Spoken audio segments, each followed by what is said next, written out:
Erin Burniston, the designer of Pop It Ups products for Elizabeth Craft Designs. And today I'll be teaching how to make this. A twist circle double spiral pop-up card. This is for our final Pop It Ups Designer Challenge. Sandy Diller set the theme. It is party animals, and she challenged us to use any of the character dies to make a celebratory card. It could be New Year's or any other theme, and I did choose to make a New Year's card. One nice thing about Pop It Ups dies is card size is always up to you.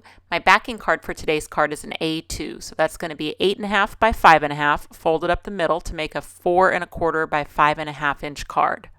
Then I cut a piece of pattern paper 5.25 by 8.25 and scored it up the middle to be my inner pop-up card. Now I really like the confetti pattern on the inside, but not the back side for my spirals. So what I did is I took the leftover pattern paper and glued it back to back before I die cut my two small circles using the twist circle die set. That way when I make my spirals, there'll be confetti on both sides. So typically I would die cut from the top of the paper, but for this particular design, I'm going to die cut that twist circle lower platform through the back of the paper. So I just need to make sure the alignment nubs are right over the fold of that card, and I'll use some temporary tape to hold it in place while I roll it through a die cutting machine. After die cutting, the die can be removed.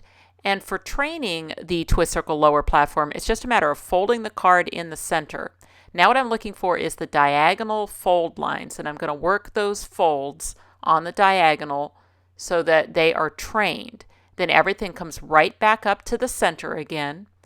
And what I'm looking to do is to close the card in the usual manner, but I'm going to put my thumbs underneath those platforms so that they will actually collapse down into the card as it is opened and closed. The reason I die cut from underneath the paper is so that I would move the little square areas to the upper right and lower left. So that's backwards from how it usually is, but perfect for this technique. I'm going to close the card and put the fold in my trimmer and take just a smidge off of that fold. What I'm looking to do is to have this card be able to open up almost fully flat. And to do that, I really don't want a big long fold glued inside of a big long fold. I really would like something more like this, where I don't have any fold on the interior, just the two that are up the middle of the platforms themselves. So then when I go to glue my pop-up card inside my backing card, you can see I don't have a fold in a fold. Okay, I will just use my tape runner to add adhesive all over the flat parts of both sides. I just have to avoid underneath the pop-up itself.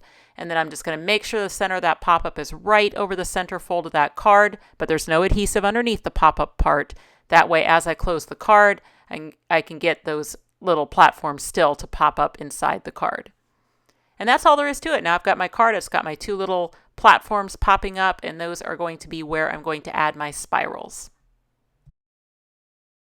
The twist circle comes with a circle die that's just perfect for making the right size spirals for this technique. I'm going to line up both of the circles over the top of each other and then just cut down through both circles using a pair of scissors.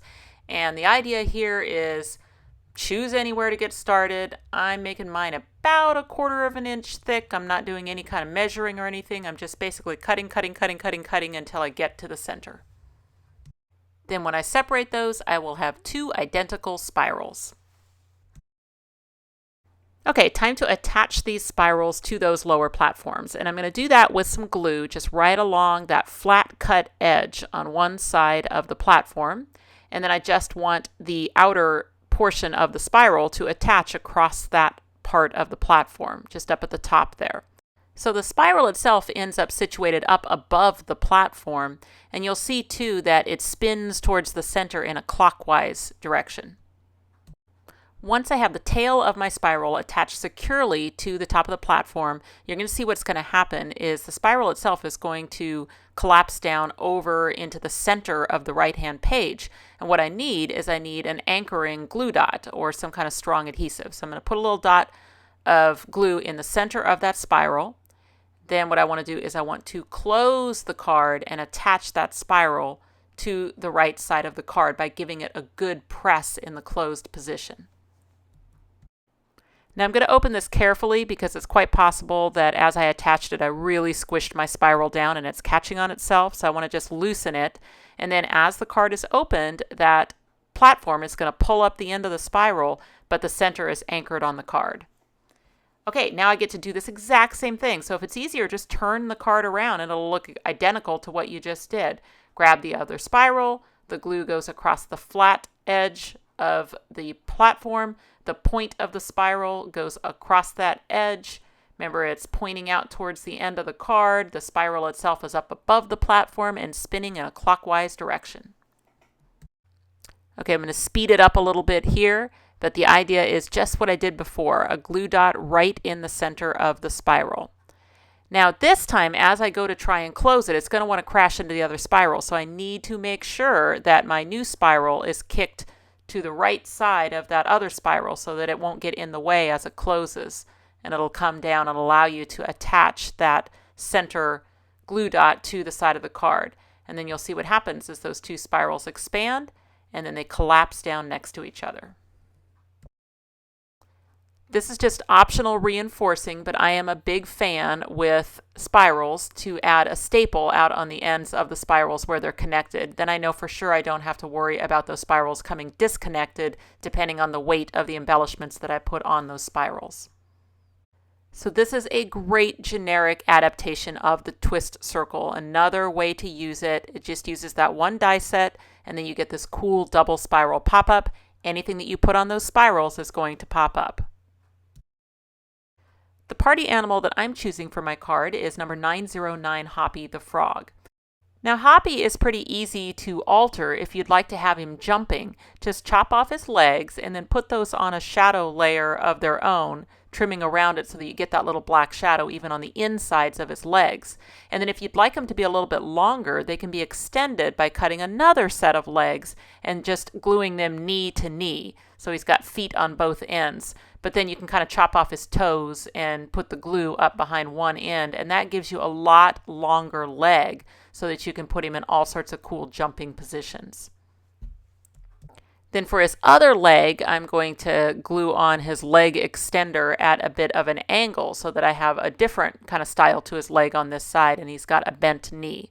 So just lots of ways that you can customize these little frogs by just chopping the legs and then just moving them into new positions. So that's a great way to make a jumping frog. And then if you'd like his mouth not to be black or whatever color the shadow layer is, then just use the detail layer again with a scrap of pink and die cut just the mouth section. And then you can inlay that and then you'll have a little colored mouth.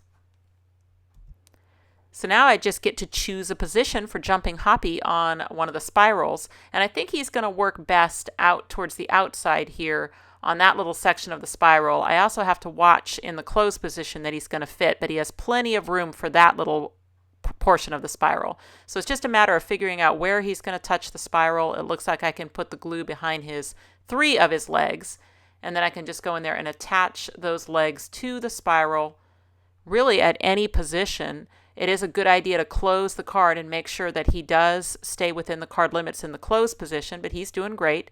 And then now he's going to pop up when the card is opened.